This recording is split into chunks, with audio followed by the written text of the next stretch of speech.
Welcome to the Real Film Nerds Podcast. Howdy doody, nerderinos, and welcome back to another incredible episode of the Real Film Nerds Podcast. My name is Matt, one of your two hosts, as always. On the proverbial left of me, because he is a southpaw, Mysterious Mike Talent. Hey, everybody.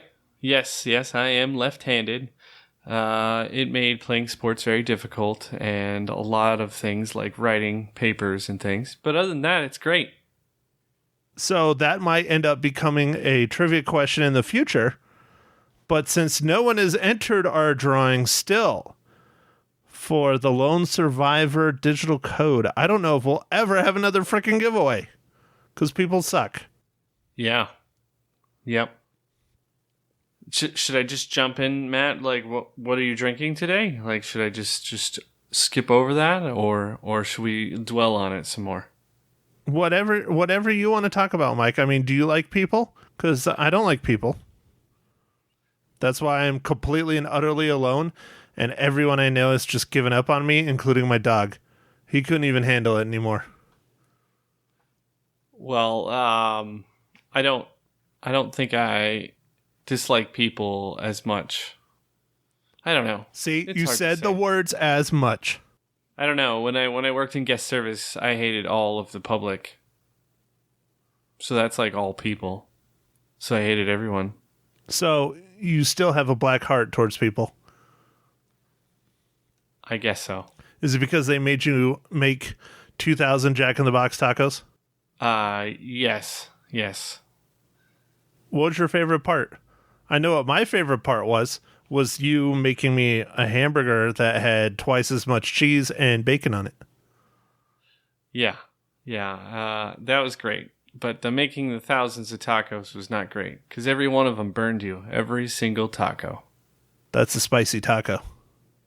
Well, on that, Matt, what spicy drink are you drinking today?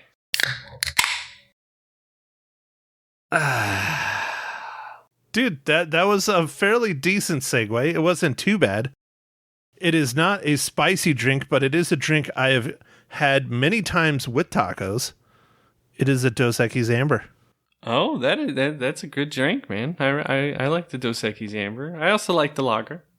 I'm more about the amber. I think it's better. I've drank many lagers, but I prefer the ambers. So, Mike, let's see. What golden ale are you drinking today? Oh, no, Matt. So this is, I know this is going to be shocking.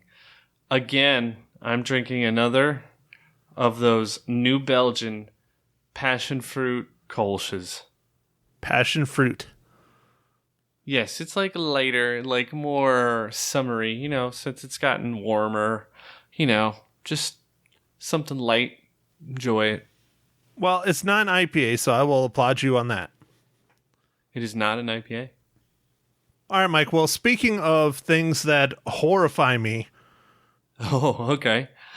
What movie are we talking about today, Mike?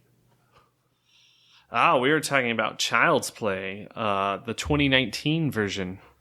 Because it's not technically a reboot, because we can get into this big time. The Chucky universe now has two universes, and they're separate from each other. Okay, all right, yeah, we'll address that here in a second. All right, go ahead, do your thing. Give us a rundown. Yeah, let me give you the rundown. So the director's Lars Klefberg. Writers are Tyler Burton Smith, Don Mancini, starring Aubrey Plaza, Mark Hamill, Gabriel Bateman, Brian Tyree Henry. And the synopsis for this movie is, after moving to a new city, young Andy Barclay receives a special present from his mother, a seemingly innocent buddy doll that becomes his best friend. When the doll suddenly takes on a life of its own, Andy unites with other neighborhood children to stop the sinister toy from wreaking bloody havoc. All right, Mike, you are the horror aficionado. How well did you like the new version the modern version of Child's Play? So I'm gonna give a real quick just history of the original Child's Play I saw when I was very, very young, and it scarred me. The Chucky kind of doll has always kind of been a little disturbing to me, but I really enjoyed this new remake. I liked the new modern things that they did on. I guess I don't want to say twist, but modern. They updated some of the story plots in this, and I really like the way that they did that. And this movie kind of reminded me of like a episode of Black Mirror in some ways. So if you're a Black Mirror fan, I think you might like this movie. It is definitely very, very Black Mirror-ish, Twilight Zone styled, things like that. Definitely closer to Black Mirror, because I think people have seen the doll is connected to the Internet of Things. So it is connected to everything, which definitely updates it a heck of a lot. Yeah, that was a really pretty good idea to change the story around a little bit. And, I mean, it added some, fairly terrifying scenarios. So I enjoyed that quite a bit. This was, I mean, it's still a horror movie in some of the violence and I guess a little bit of, there's some gore. Some gore? Dude, some of those murders were real gory. Don't spoil it yet, Matt. All right, well, I'm just saying. You said some gore. I'd say this is higher than average on the gore level. Well, comparing it to the one we just watched about the Dark Superman, Brightburn. Yeah, Brightburn. It's about that level, right? Yeah, and Brightburn was quite graphic in their goriness, in their murders, as we discussed. Yeah. All right. So it is pretty gory. Then but I enjoyed the concept of this movie quite a bit. What did you think about this movie, Matt? I liked most of it. I enjoyed lots of it. I liked the updated, well, I guess not updated, but the change in the story and Chucky's origins and how he interacts with basically everything in the home. I like how the Internet of Things that is in this universe is all one company, which is clearly trying to take a jab at modern day technology companies, examples of Amazon and Google and especially Apple, where one company has it all, Yeah, definitely. So I enjoyed that part. There's a lot of the plot points and storylines that I think were kind of half finished. They could have done more with them. We can get into examples later when the spoiler universe comes down the pike. All right. Overall, I thought it was decent. It's hard to knock the original off its pedestal, but for a modern day reimagining of Child's Play, I thought it was worth a watch. I enjoyed it. Yeah, me too. I wasn't exactly sure what it was going to be like besides kind of what I saw in maybe one or two trailers. And I was intrigued, and I was not disappointed. I liked most of this movie. It was pretty well done. Would you say you need to go see this in the movie theater, though? I mean, not really. Not really. I guess there's a couple. There's like a one or two jump scare situations, I think, but for the most part, no, you don't really need to see this in the theater. It's interesting choice that they chose to release this the same week that Toy Story 4 came out. Did they just expect it to bomb and they don't even care about it? Or did someone not do the research? I don't know. That's a good question. Maybe they were trying to be like, well, here's your adult toy kid movie you can go to, and then if you want, go to see Toy Story 4. Yeah, like, is this the alternative movie? Like, little Jimmy and little Kimmy, you go watch Toy Story 4. I'm going to go watch Child's Play. Catch you in the lobby. Well, I know, and I'll start talking about it now a little bit. I alluded to it earlier, how there are now 2 Chucky or Child's Play universes. Mike, do you know the story of this? No, I don't, man. Why don't you elaborate on this? All right, so Mr. Don Mancini, who is credited as a writer on this, but he was not a writer on it. He is not involved with this film whatsoever.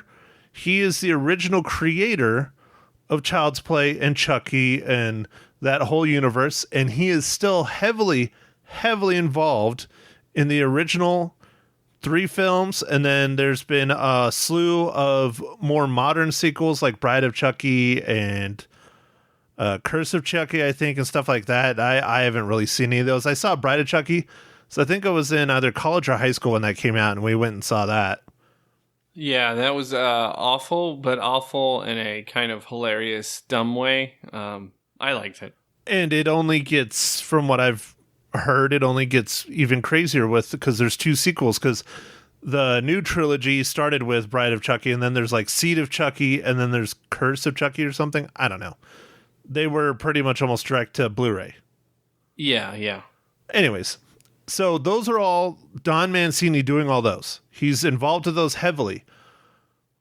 Well, he is actually coming out with a television show in the Child's Play Chucky universe in the next year or 2. I think it's going to be on Sci-Fi or something like that. Oh, interesting. Okay. Well, how the story goes, the original Child's Play did not do great. The original people, Orion, that owned the rights to it, said, we're going to cut you loose and you can kind of go and do your own thing. So that is why he did Child's Play 2 and 3 with, I believe, Universal. I think that might be correct. Yeah. Yeah. I don't remember, but I think it's Universal was the production company. But Orion, which has been bought a couple times over, which shocked me seeing that name pop up on the screen, because I haven't seen that in, God, probably since the 90s, maybe even the late 80s. Yeah. I was actually a little taken back by that too. I'm like, whoa, I thought Orion was gone. Yeah, so did I. So what happened is, I'm not sure who bought them or who owns them or whatever, but as you saw, this movie came out underneath the title production company of Orion. Well, Orion still owns the rights to the very first Child's Play film, so they still own the rights to the characters that were in that film and things like that. So now there are 2 Child's Play universes, and it's kind of creating a little bit of a rift and a backlash in the horror movie community, I guess is a good way to put it, because everybody sides with Don Mancini and his imagination, and Orion did not back him whatsoever, on a sequel or the third one. Universal did. They said, yeah, come on over. We know it's probably not going to be a huge hit. They ended up being okay, nothing incredible, but they backed him up, and they continue to back him to this day, and Orion cut him loose after the first film. Huh, okay. That is kind of interesting. So that is why there are 2 Child's Play universes. Now, I'm not sure if this is ever going to get another sequel or a trilogy or whatever. Who knows? We'll see. They definitely tried to allude to one at the end of this film. But the actual original Child's Play universe continues to this day and is coming out in TV show form. I'm not sure what. Oh, okay. Yeah, man, that's pretty neat. No, I didn't know that story at all. Yeah, I did some research before coming on the pod. Last night, I think, or something. Good job, man. Good job. I know I'm adulting. It's cray. Yeah. Speaking of cray, so Mike, how does Child's Play relate to the Marvel Cinematic Universe?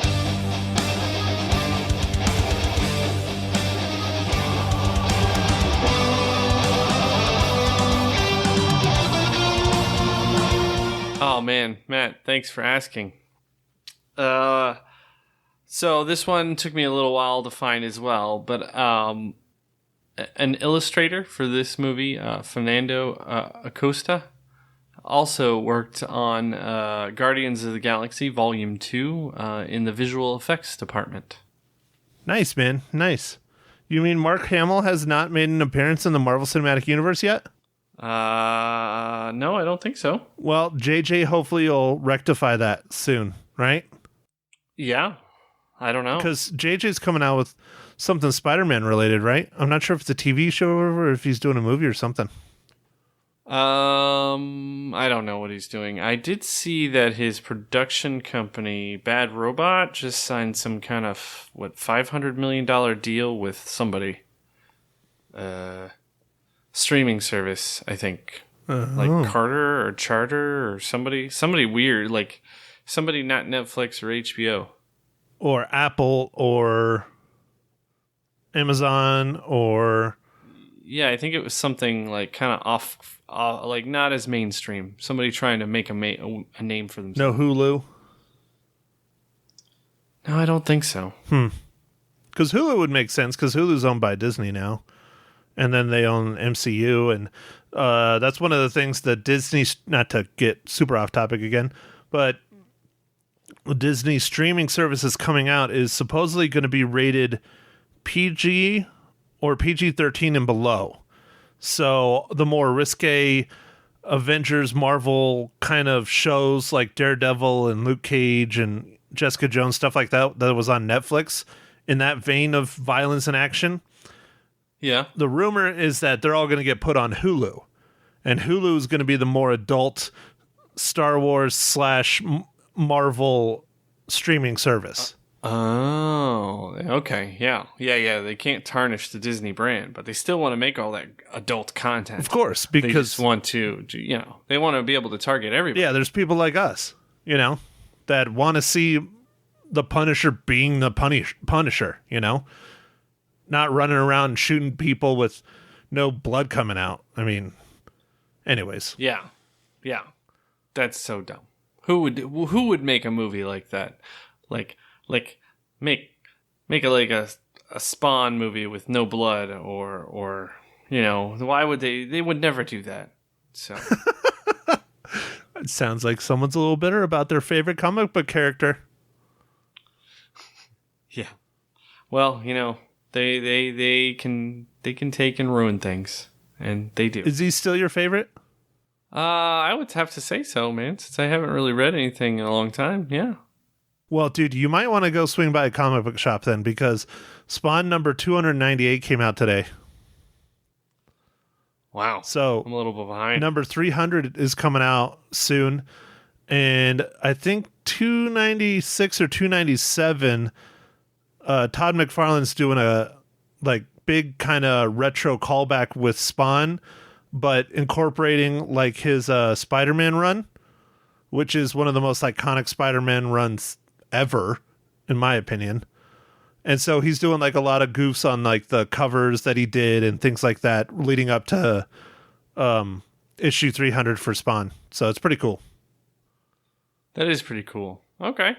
Yeah, if you don't know, Todd McFarlane is responsible for Venom. Oh, nice. No, I don't think I knew that. Yeah, he introduced Venom, I believe. Oh man, if Michael listens to this, he's going to kick my butt if I don't get this right. And I'm not going to Google it. I believe it was Spider-Man number 300 was when Todd McFarlane introduced Venom to the world. Wow. Okay. Cool. Anyways, so Mike, enough about Marvel, Hulu, Disney, all that other crap. Let's get back on the topic of Child's Play. Yes, let's. That means you're supposed to talk. Well, I thought you were going to say something. No, it's your turn. Come on. This is your world, man. You're Mike, you're mysterious Mike horror talent. All right. So what I liked about this, and earlier I was talking about kind of like a Black Mirror episode, was that, like you alluded to a little bit earlier, man, all the IoT and all the, he could talk to all the products that everyone seems to have everywhere. Which was really interesting. And they actually made it so when he first got the Buddy doll, something was broken and he couldn't talk to the TV and stuff yet, or he had to be taught. I don't know. It was a little fuzzy on that, but there's some scenes that go by, and then he does get that power to talk to everything, and it is quite disturbing when he can play back the videos and all this stuff because he's always recording, and yeah, it was really neat way to change the storyline from kind of a demon devil satanic ritual thing to this technology based kind of horror situation. I really like that. But do you feel that it takes away the feeling around Chucky? Like, he's now no longer a person. He no longer is a living being. He's just a device that's gone haywire. I thought it was still okay. You're right. So in the original, I guess, Chucky universe, it was a person. So he was already like, he already knew a lot of things. And in this one, he's kind of, like a fish out of water, trying to understand his environment, learning, mimicking stuff. So he's like growing, and he's growing like exponentially fast because he's, a little computer guy. But it's different.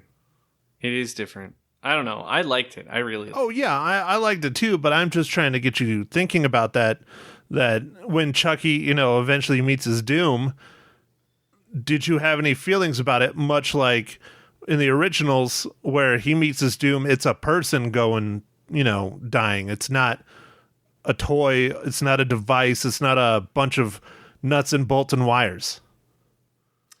So I didn't feel bad that he was dying, I guess, but I felt good for the characters. So like I think I felt what the director wanted us to feel, which was the relief of the stars of the movie. Okay. Well, I'm just trying to say, for me, it doesn't feel quite as impactful not being like a being of some kind. It's, it's like your refrigerator going on the fritz or something. Well, when your refrigerator goes on fritz, it doesn't kill you. How do you know? There's smart fridges now. I guess that's true. No, I'm just trying to get you thinking about it a little bit. That's all. Yeah. What did you think about some of the weird gory scenes, like the watermelon patch? That was kind of a weird scene. Dude, that was extremely freaking weird. That's one of those ones that's just really odd. Like, who the hell has a watermelon patch?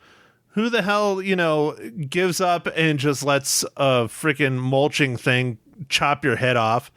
And then on top of it, he gets the idea to skin the dude's face and then put it on a watermelon and take it back. I'm sure everybody keeps talking about how heavy this freaking watermelon is. That's, it's wrapped in wrapping paper and it's a present. How the hell did Chucky even carry that damn thing back to the apartment? You're not supposed to worry about that. How did he even navigate his way back, man? It seems like it was far in the country. Don't worry about it, man. Hey, Uber, that's the thing. I can answer that. He is an Internet of Things, and they're calling self-driving cars. He could have called a self-driving car to come and pick him up. Oh, yeah. See? Yeah. Huh? Yeah. No, he could have. What did I kind of liked, but also was disturbed by the creepy building maintenance guy. Yeah, dude. He like the janitor maintenance guy. That dude was a total messed up creep, dude. I had no qualms with him dying horrible. No, but like it was like, first he's just kind of a creepy guy, but then you realize you're like, what the heck? Because he has all those like cameras set up, and then there's I don't know why the kids thought when they threw out stuff it was just like gone forever. Yeah, it magically disappeared. Yeah, like I was just like, come on, man. Why don't you take it somewhere else besides your like building trash disposal? Yeah, that didn't make any sense to me either. But that leads you to the maintenance guy finding the buddy doll and Yeah, and kind of repairing it. And after he did whatever he did, it could start controlling the Internet of Things. So he kind of fixed something in it. Well, he because that was how they killed him in the first place. Is they got his like power supply and just destroyed it. It was in his chest, and so the maintenance dude ordered like a new one. Yeah, well, it looked kind of like a Iron Man type power thing. Arc reactor. I don't know. Yeah, arc reactor. And then there's also some stuff that looked like E.T., and I'm not sure why that was in there, but okay, cool. Oh, hell yeah, dude, because that's how he controls everything with his finger. Yeah, no, I got it. I got it. I was just waiting for him to go, ouch. Nice. Yeah, dude, that was totally E.T., him controlling shit with his index finger. Oh, yeah, no, 100%. Ridiculous. But again, see, like I was talking about earlier, where it's kind of like a half good idea on some parts. And that's kind of one of them. What did you think of Andy, the child actor? Did you think he did all right? Yeah, I thought he did fine. You know, I really, really, really enjoyed Aubrey Plaza doing a part where she wasn't batshit crazy, because she's always batshit crazy, and that's not just like her parts. Like, she's batshit crazy in real life. Oh, so she's just playing herself with a different name. A lot of the times, yeah. Because, I mean, if you ever watch any of her interviews on late night TV shows and stuff, she is full on, like, nuts. Like, she just is. Oh, okay. Yeah, no, her character was very normal. Seemed like a mom and you know, had responses. One is, you know, taking care of the mom, you know. Yeah, you're right. She wasn't anything like her character in, you know, like Parks and Rec or some of the other movies that we've seen. Like she was in Spies Like Us, right? Spies Like Us? No, not Spies Like Us. I was gonna say that's the '80s, dude. That's Chevy Chase and Dan Aykroyd. No, what was the spy movie that we both kind of liked? Wasn't she in that? I don't maybe. I don't remember. Oh, see, here, go quick to the internet because I'm going to talk. Okay, go talking. So one of the things where I say it was kind of like a half-cooked idea directly involves Aubrey Plaza's character and her son. So Aubrey Plaza plays a young mother that has this son. She even says in the movie that she had him at 16, and she clearly has no idea how to be a mom. And that was one of those ideas that was really well presented, really stood out, really could have gone somewhere great, and it just kind of falls apart. Like, they present it to you, they tell you all these things, and then it just kind of falls apart. It just goes back into like a normal mom-child, you know, divorced kind of mom thing with stepdad or, you know, step-boyfriend coming around. He's a dick, and it just fell into a trope when it really could have been something different and explored differently, because I'm not sure how old she was supposed to be in the film. I would guess probably, you know, late 20s, early 30s, single mom, not knowing what she's doing. And that could have played in big when it came with the horror film and Chucky and her son, you know, disappearing and stuff like that. Yeah, I think she's supposed to be around 29 to 30. Yeah, that's what I was guessing, because the kid says it says the kid's 13. If she would have had him at 16, that would have been 29. And Matt, to the internets, I was thinking of The Spy Who Dumped Me, and for whatever reason, I thought Kate McKinnon was Aubrey Plaza's character. I don't know why. It's all good, man. It's all good. It happens. Anyway, so that's one example that I'm just presenting where there's like these great setups, these great ideas, and they just kind of fizzle. Like another one is one of my favorite up-and-coming actors. He's been a lot of stuff now. Brian Tyree Henry. I really like him. I first was introduced to him in Atlanta, and his part in Atlanta is just fantastic, and he does a great job at it. And then he was in Us? I think he was in Us. He probably, let me, to the internet. He's been in a bunch of different stuff lately. Yeah, he's in the upcoming movie Joker. So yeah, he was in Spider-Man Into the Spider-Verse. He was in Hotel Artemis. He was in Widows. I didn't see If Beale Street Could Talk. Atlanta. So BoJack Horseman, that's a funny show. So he's, up and coming in what I would call an up and coming actor. And I really enjoyed his character. He played the detective, but again, where they dropped the ball. He goes over to this apartment building because he wants to check on his mom, and it doesn't explain how often he's there, but he's there more often than not. So he's probably coming by 2 or 3 times a week to check on his mom, make sure she's doing okay, cook her dinner or whatever. Yeah. It's interesting because they start developing him, and he's a black cop. We'll say that too. They start developing him as being hated by all the local neighborhood kids that are around. Like, they don't like him. They don't trust him. And again, they start developing that, and then it just kind of falls flat, which that could have been a really interesting dynamic, especially since later on he clearly starts becoming one of the heroes of the film when it comes to Chucky. Like, he doesn't believe the doll's doing this stuff and all that, and then he's one of the first ones that witnesses the doll doing this crap and starts believing it. And that could have been a whole nother interesting dynamic with the other kids in the neighborhood that are dealing with Chucky, know Chucky is doing these murders and things, and with them not trusting him. But they dropped the ball. It was only half cooked, the idea. They did. So, but I do applaud them for keeping the movie at 90 minutes. That was great. I don't know if they could have gone longer, because there was parts, I don't know your feelings on this, but the beginning was kind of sluggish to me. Yeah, but I mean, it was doing some setup, man. You need to know a little bit about the characters and the buddy doll. That's true. Yeah, I mean, I'm not going to hate on it, but it did just come off, slower. But it's, nowadays the horror movies are like hack and slash, like from 5 minutes in almost now. So it was good for them to build it up and explain and where the buddy doll came from and things like that. But dude, yeah. That's another one. The freaking doll, man, looked creepy as hell without it even being a murdering doll. I mean, just normally it looked creepy as hell. I wouldn't want one of those things in my house. Oh man, I loved when he was trying to get him to make a scary face. Oh, it was great. That was a great scene. Yeah, when he's sitting there having him make all these faces, that was cool. That was funny. Yeah.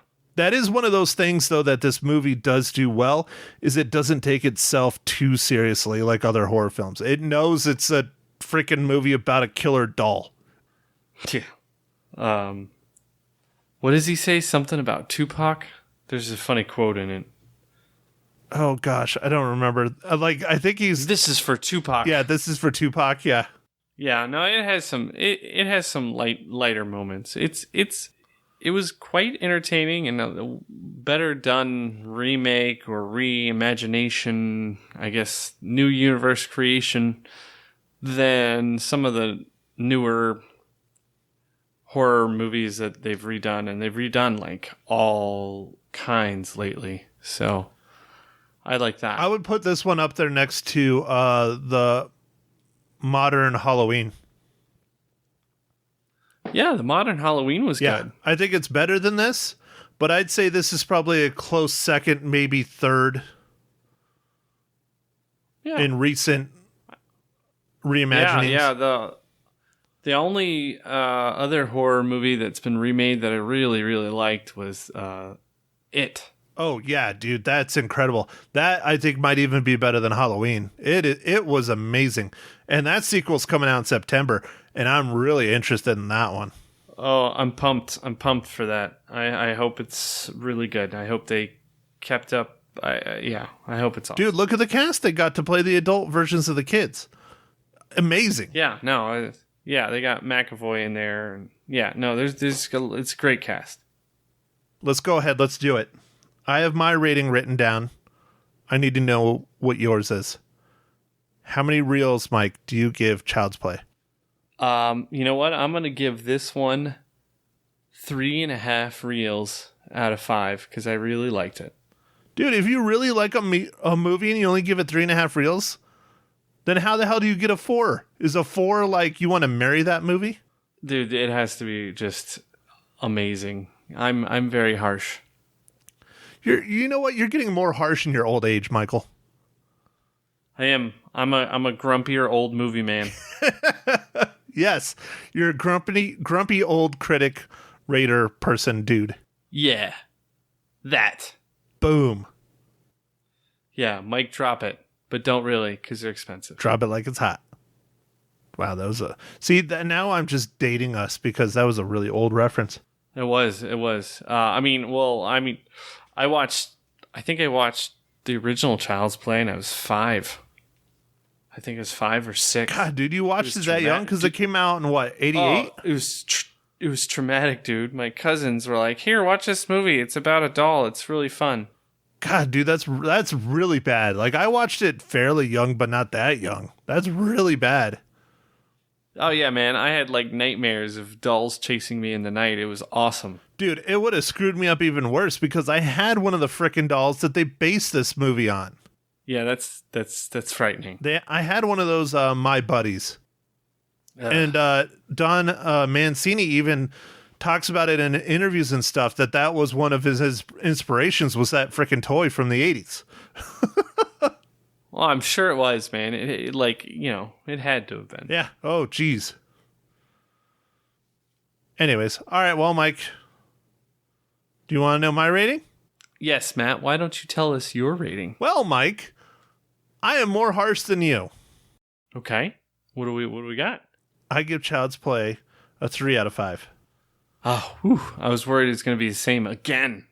But no, that's okay. No, I said more harsh, but I tend to, be more on the lenient side. If I really like something, it gets up in the 4, 4.5, 5. But I found, it was just this whole missed opportunity on a lot of these ideas that's in this film that could have been really developed and really something neat. Yeah, you would have liked to see the young mother stuff elaborated on a little bit more and maybe a little bit more about the detective stuff. Well, the detective and his mom is a really cool, interesting relationship there. But there's a lot more stuff that could have been elaborated on. And then that watermelon part was just freaking weird. I just didn't understand that. It was weird, dude. It was really weird. I was trying to think if it was trying to reference kind of like a Christmas Story or what. Like I was like, there's got to be something to this, like, or maybe that movie Black Christmas, which they're making another one. I don't even know what that is. Another Black Christmas. It's a horror movie about Christmas. And I don't know. Well, and the house has Christmas lights on it, but there's a watermelon patch, and watermelons would grow in the summer because they're a clear summertime fruit. It didn't make sense. And why the hell would you be taking down Christmas lights in the middle of the night? Then also did not make sense. And then Aubrey Plaza's boyfriend is really married with a family. I've predicted that. That was easy. Yeah. I don't know, man. There was just some missed opportunities. Multiple ones. I don't want to go too much into it, but more than just that. But anyways, I think it could have been a little bit better, but I didn't hate it. I don't think you should rush out and go see it in the theaters. I think you should wait until it's on Netflix, Redbox, Hulu, streaming, something like that. It would be well worth a watch. I just don't think it's worth going to the theaters for. No, I agree. It's not worth for the theaters, but I did like this quite a bit. And if you're a fan of Black Mirror type stuff, this is a movie that you would likely enjoy. Yeah, well, and that's one of the biggest things that I really enjoyed about it as well, because, both of us are big-time technology buffs. I love Black Mirror. I'm itching to watch the next season that's out. What are they, season 5? There's only 3 episodes. I think it's season 5 or 6. Yeah. I'm not sure. I know I'm going to want to watch all 3 of them like at once, and I just can't do it because I'll just not sleep one night, and I can't do that. And I'm too busy. Well, Matt, do we want to talk about what we're going to do next week? Well, I think we talked about it on the last pod, but unless we change our minds, I don't know. I heard a podcast where they were talking about the film that we want to review for next week, and it's not getting so great reviews. Of course it's not, Matt. We tend to yesterday is what we have picked out. It's not getting good reviews? No, it is not. It is not at all. But I still want to see it. Yeah, man. I don't think there's really anything else out that I want to go see. I mean, there's Toy Story 4, but I haven't seen any of the other Toy Stories, so just be wasted on me. What? You haven't seen any of the other Toy Stories? Nah, never really had an interest. Are you not a person? I don't know. Maybe not. So Matt, I got to give you the best, like semi-dad dirty joke I've got for Toy Story. Oh no. You ready? You got to watch Toy Story, Matt, because it's the only place you can get a Buzz and a Woody at the same time. Dude, that is such a dad joke. You're old as me. It's terrible. Anyway, okay, man. Well, let's just watch yesterday anyway, man. All right, just all watch it, and let's take the road or the path not as traveled. So we'll do yesterday for next week. I still want to see it. I know it's not getting great reviews. So I like the idea of it. I think it's a great idea. And then the week after that, July 4th weekend, we get our third Marvel movie of the year. Yes, Spider-Man: Far From Home. And then that same week, we have another horror movie that I think we're probably going to have to see because I know you're probably really going to want to go see it. Yes, Midsommar. Yep, by Ari Aster, an up-and-coming horror director, writer, infamous for Hereditary last year. Yeah. Oh man, I want to see it because of Hereditary. So, and it looks really kind of weird. I mean, I guess Hereditary did too, but like, yeah, I'm totally down. I'm gonna go watch it, whether we review it or not. Oh no, I think we should. I'll go see it. I think it'll be fun. And there's not a whole lot else coming out, so the week after that, there's one movie I'm interested in, and there's one movie that I really don't want to see. Dude, I think we should do Crawl. No! It looks terrible, man. I have no desire to see that. That looks just garbage. That looks so bad. It's the Meg of this summer. I really just don't want to see it, man, like at all. And I keep seeing the freaking trailer for it, like over and over and over. They keep touting, from who was it? Sam Raimi is involved in it somehow. Like he's not even on like the main list of credits here. No, it's Alexander Aja, but he's made some creepy movies. But this doesn't look that great. Like he made High Tension or Haute Tension. I think it's French. Hills Have Eyes, Piranha. Like his Hills Have Eyes was good. High Tension was awesome. Those movies were great, but I don't know. Piranha 3D and 3 Double D were fantastic, but not for really the movie. They were just ridiculous. So they were just ridiculous. But no, I thought. Oh, dude, I'm looking now. Yeah, see, Sam Raimi is a producer. They're just using his name, dude. I know. It's just like we just watched. Why can't I remember its name, Matt? The Dark Superman. Brightburn.